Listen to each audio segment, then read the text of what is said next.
प्रेमचंद अग्रवाल जी, मेरे साथ मंत्रिमंडल में सहयोगी आदरणीय सतपाल महाराज जी, आदरणीय बंशीधर भगत जी, आदरणीय सांसद टेहरी माला राज्य लक्ष्मी शाह जी, आदरणीय सांसद राज्यसभा नरेश बंसल जी, पूर्व मुख्यमंत्री मेरे बड़े भाई आदरणीय श्री त्रिवेंद्र सिंह रावत जी, महापौर भाई सुनील उनियाल गामा जी, कार्यक्रम में उपस्थित सभी आदरणीय विधायकगण, हमारे मुख्य सचिव एस संधू साहब, पुलिस महानिदेशक अशोक कुमार जी, शासन प्रशासन व पुलिस के वरिष्ठ अधिकारीगण, समस्त पत्रकार बंधु, आए हुए सभी अतिथिगण, उपस्थित पुलिस के जवान एवं उनके सभी परिजन, अन्य उपस्थित महानुभाव व उत्तराखंड के मेरे प्रिय भाइयों और बहनों, सर्वप्रथम मैं आज राज्य निर्माण के सभी अमर शहीदों को व आंदोलनकारियों को श्रद्धापूर्वक नमन करता हूं। आज के दिन पुलिस के उन शहीद जवानों व अधिकारियों को भी नमन करता हूं, जिन्होंने प्रदेश व समाज में शांति स्थापित करने के लिए अपना सर्वोच्च बलिदान दिया है। देवभूमि उत्तराखंड के मेरे समस्त भाइयों एवं बहनों, आप सभी को उत्तराखंड राज्य स्थापना दिवस की हार्दिक शुभकामनाएं एवं बधाई देता हूं। मैं आज सुंदर जो परेड की प्रस्तुति मेरे पुलिस के जवानों को अपनी ओर से जिन्होंने यहाँ पर दी है, उन सभी को ढेर सारी बधाइयाँ देता हूँ। एक सैनिक परिवार में जन्म लेने के कारण से बचपन से ही मैं परेड के प्रति आकर्षित होता रहा हूँ, क्योंकि जहाँ एक ओर परेड हमें अनुशासन का पाठ सिखाती है, वहीं दूसरी ओर सामूहिकता से कार्य करने की सीख भी देती है। मैं आज के दिन पूर्व प्रधानमंत्री भारत रत्न परम श्रद्धेय स्वर्गीय अटल बिहारी वाजपेयी जी का स्मरण करता हूं, जिनके प्रधानमंत्रित्व काल में उत्तराखंड राज्य का सपना साकार हुआ। प्रदेश की महान जनता के आशीर्वाद से, सरकार की मजबूत इच्छा शक्ति और आदरणीय प्रधानमंत्री नरेंद्र मोदी जी के उत्तराखंड के प्रति विशेष लगाव के कारण केंद्र सरकार के सहयोग से उत्तराखंड में तेजी से विकास की ओर अग्रसर हो रहा है। पिछले 5 वर्षों में केंद्र सरकार द्वारा लगभग 1 लाख करोड़ रुपए की विभिन्न परियोजनाएं प्रदेश के लिए स्वीकृत की गई हैं। इनमें से बहुत सी परियोजनाओं पर काम चल रहा है और अन्य पर काम तेजी से शुरू हुआ है। केंद्र सरकार ने उत्तराखंड के लिए 4 धाम ऑल वेदर रोडें, Bharatmala project, Rishikesh Karnaprayag rail line की जो सौगात दी है, उससे आने वाले समय में उत्तराखंड में आवागमन सुगम हो सकेगा। इसके अतिरिक्त केंद्र सरकार ने भौगोलिक एवं सामरिक दृष्टि से अति महत्वपूर्ण 155 किलोमीटर की टनकपुर बागेश्वर रेल मार्ग के अंतिम सर्वे को भी मंजूरी दे दी है। इसके लिए भी बजट अवमुक्त कर दिया गया है। इसी प्रकार केंद्र सरकार के सहयोग से हम उत्तराखंड के दूरस्थ क्षेत्रों में विकास की धारा से जोड़ने में सफल हुए हैं। हमारी योजना है कि 2025 तक हम उत्तराखंड के प्रत्येक गांव को लिंक मार्गों के माध्यम से बड़े राजमार्गों और ऑल वेदर रोडों से जोड़ सकें, जिससे पहाड़ों पर औद्योगिक विकास के लिए आवश्यक इंफ्रास्ट्रक्चर विकसित किया जा सके और कि पलायन की समस्या से भी उत्तराखंड को मुक्ति दिलाकर पहाड़ की जवानी और पहाड़ के काम में लाया जा सके। ये डबल इंजन की सरकार की उपलब्धि है कि देवभूमि के पहाड़ों में रेल पहुंचाने का स्वप्न भी साकार होने की कगार पर है। सड़क एवं रेल मार्गों के साथ साथ उत्तराखंड में एयर कनेक्टिविटी में सुधार के लिए हमारी सरकार विशेष रूप से कार्य कर रही है, जिसके अंतर्गत जौलीग्रांट एयरपोर्ट को अंतर्राष्ट्रीय स्तर का बनाया जा रहा है तथा उधम सिंह नगर में ग्रीनफील्ड एयरपोर्ट विकसित किया जा रहा है। उत्तराखंड पहला राज्य है जहां उड़ान योजना में हेली सर्विस की शुरुआत की गई है। हमारा लक्ष्य है कि हम 2025 तक उत्तराखंड के प्रत्येक प्रमुख नगर को हेली सेवा से जोड़ सकें। आदरणीय प्रधानमंत्री जी ने 4 दशकों से लंबित तराई भावर की लाइफलाइन जमरानी बहुउद्देशीय परियोजना, जो कि 55,000 हेक्टेयर भूमि को सिंचित और पेयजल का काम करेगी, उसकी स्वीकृति देकर उत्तराखंड के विकास में महत्वपूर्ण योगदान दिया है। इस योजना द्वारा तराई क्षेत्र की पेयजल एवं सिंचाई की समस्या दूर होगी। देहरादून से टेहरी के लिए डबल टनल की स्वीकृति देकर केंद्र सरकार ने दून से टेहरी की दूरी को कम करने का काम किया है। इस परियोजना के लिए लगभग 8,750 करोड़ रुपए की स्वीकृति आकी गई है।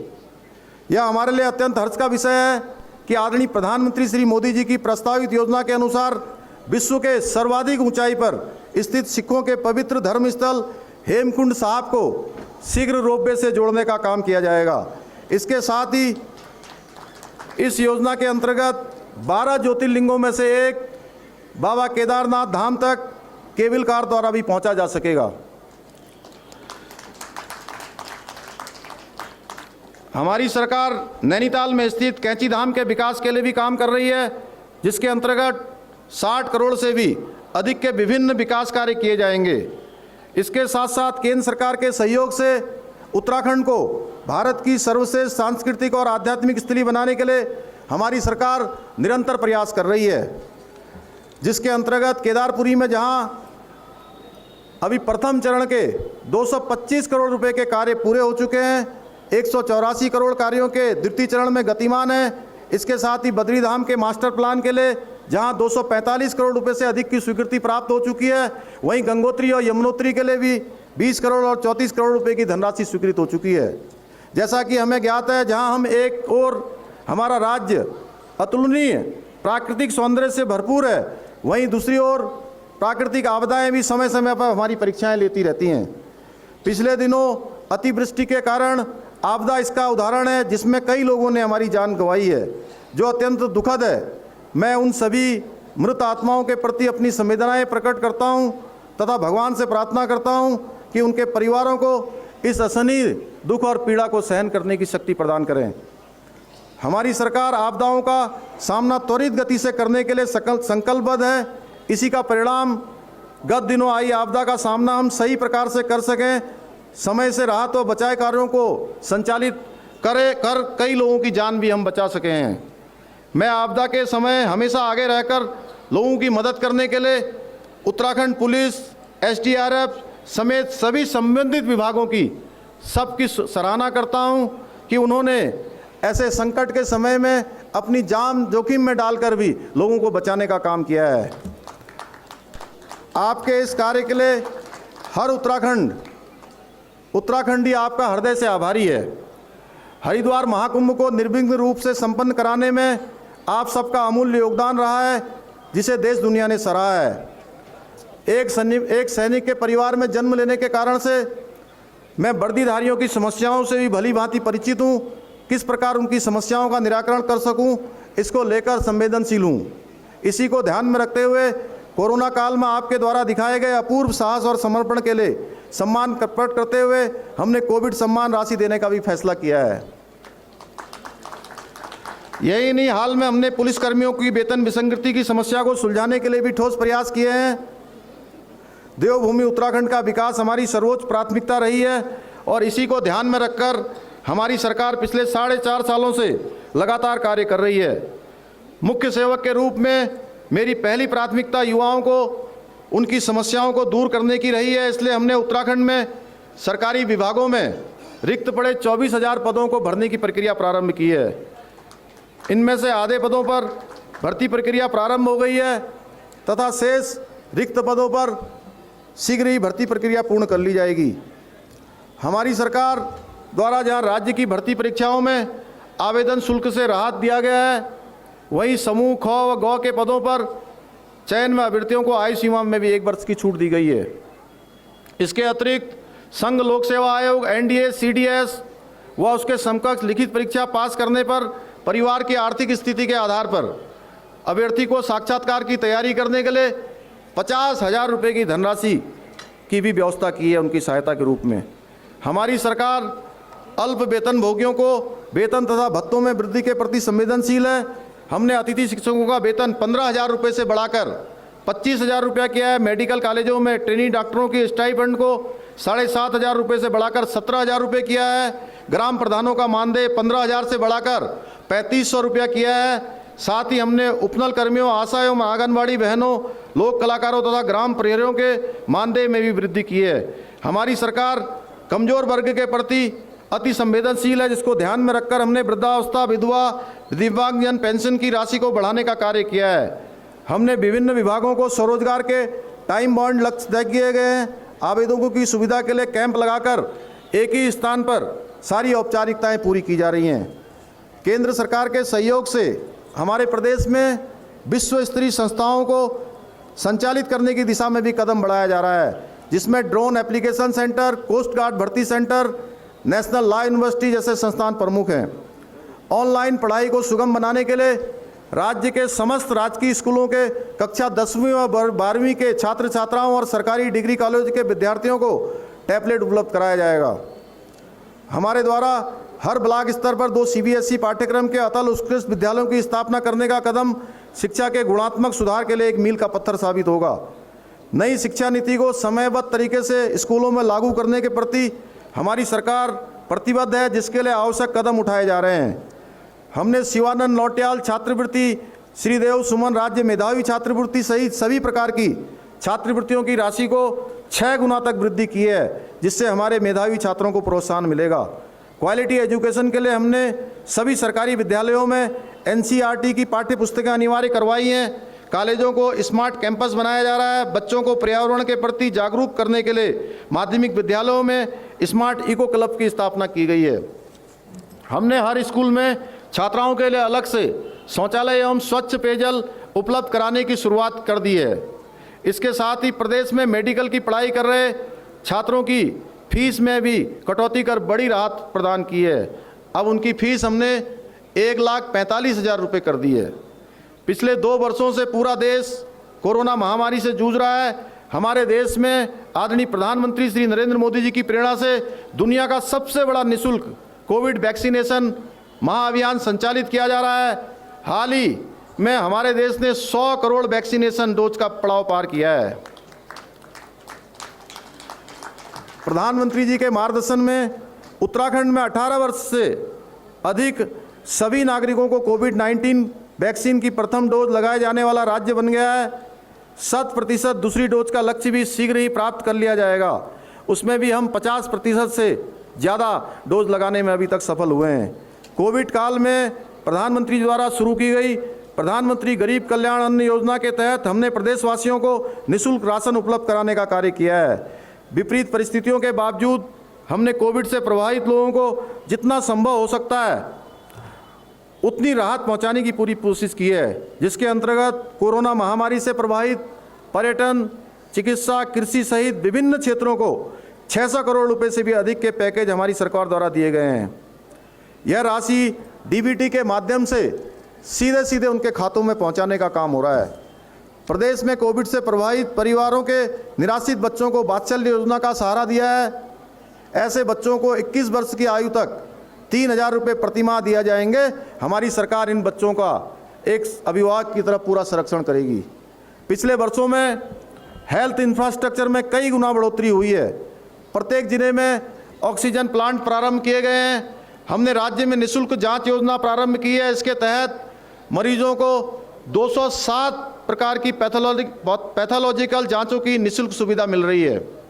इसके साथ ही हमारे प्रदेश के कुमाऊं क्षेत्र में एम्स के सैटेलाइट सेंटर को खोलने के लिए आदरणीय प्रधानमंत्री जी को देवभूमि की समस्त जनता की ओर से मैं धन्यवाद प्रेषित करता हूं। इस सैटेलाइट सेंटर के खुलने से उत्तराखंड के दूर दराज इलाकों तथा सीमांत क्षेत्र के लोगों को अत्यंत फायदा होगा। अटल आयुष्मान योजना के अंतर्गत प्रदेश में लगभग 50 लाख लोगों को आयुष्मान कार्ड अब तक बनाए जा चुके हैं। माननीय प्रधानमंत्री जी के बेटी बचाओ बेटी पढ़ाओ अभियान को आगे बढ़ाते हुए हमने मुख्यमंत्री महालक्ष्मी योजना की शुरुआत की है। इसके तहत प्रथम 2 बालिकाओं के जन्म पर माता और नवजात कन्या शिशु को मुख्यमंत्री महालक्ष्मी किट उपलब्ध कराई जा रही है। महिलाओं को स्वावलंबी बनाने के उद्देश्य से हमारी सरकार ने मुख्यमंत्री सशक्तिकरण योजना की शुरुआत भी की है। इसके साथ साथ पहाड़ों पर महिलाओं को राहत देने के उद्देश्य से हाल ही में हमने मुख्यमंत्री घसियारी कल्याण योजना भी शुरू की है। हमारी सरकार अंत्योदय की भावना के अनुरूप विकास का लाभ अंतिम छोर में खड़े हुए व्यक्ति तक पहुंचाने का प्रयास कर रही है। लोगों को योजनाओं का लाभ मिले, उनकी समस्याओं का समाधान हो, इसके लिए सरलीकरण, समाधान, निस्तारण व संतुष्टि के पर खास तौर पर फोकस किया गया है। E cabinet, e office, CM dashboard, CM helpline 1905, सेवा का अधिकार और ट्रांसफर एक्ट की पारदर्शी व्यवस्था के चलते कार्य संस्कृति में गुणात्मक सुधार हुआ है। हमारी सरकार मजबूत इच्छा शक्ति वाली सरकार है। हमने शहीद राज्य आंदोलनकारियों को सपनों को पूरा करने के लिए हर जरूरी निर्णय लिया और दृढ़ता से इसे लागू भी किया गया है। राज्य निर्माण आंदोलन के शुरुआती दौर से ही गैरसैंण को राजधानी बनाए जाने की संकल्पना हमारे हर आंदोलनकारी के मन में रही है। जन भावनाओं को सर्वोच्च सम्मान देते हुए हमारी सरकार ने गैरसैंण को ग्रीष्मकालीन राजधानी बनाया है। अब हम गैरसैंण में राजधानी के अनुरूप आवश्यक सुविधाओं को विकास की कार्य योजना पर काम कर रहे हैं। हमारी सरकार का पूरा कार्यकाल दूरस्थ पिछड़े क्षेत्रों के विकास को समर्पित रहा है। यह पहली सरकार है जिसने पलायन को गंभीरता से लिया है और रिवर्स पलायन को साकार करने के लिए कई महत्वपूर्ण निर्णय लिए हैं। पर्वतीय क्षेत्रों में निवेश के लिए पर्यटन, आयुष, वेलनेस, आईटी और सौर ऊर्जा सहित सर्विस सेक्टर पर विशेष फोकस किया गया है। सीमांत तहसीलों के लिए मुख्यमंत्री सीमांत क्षेत्र विकास योजना शुरू की गई है तथा सभी न्याय पंचायतों में क्लस्टर आधारित अप्रोच पर ग्रोथ सेंटर बनाए जा रहे हैं। हमने वोकल फॉर लोकल पर आधारित एक जनपद दो उत्पाद योजना द्वारा स्थानीय लोगों के स्वरोजगार के अवसर पैदा करने की कोशिश की है। हमारी सरकार द्वारा की गई होम स्टे योजना से ग्रामीण अर्थव्यवस्था को मजबूती मिल रही है। सबका साथ, सबका विकास, सबका विश्वास और सबका प्रयास हमारी सरकार का मूल मंत्र है। हमारी डबल इंजन की सरकार द्वारा आज़ादी के बाद से अभी तक अंधेरे में रह रहे 94 गाँवों में बिजली पहुंचाई गई है तथा सौभाग्य योजना में 2,50,000 से भी अधिक घरों को रोशन किया गया है। प्रधानमंत्री द्वारा प्रारंभ किए गए जल जीवन मिशन के अंतर्गत हमारी सरकार ने ग्रामीण क्षेत्र में 1 रुपये में पेयजल का कनेक्शन उपलब्ध कराने का कार्य किया है।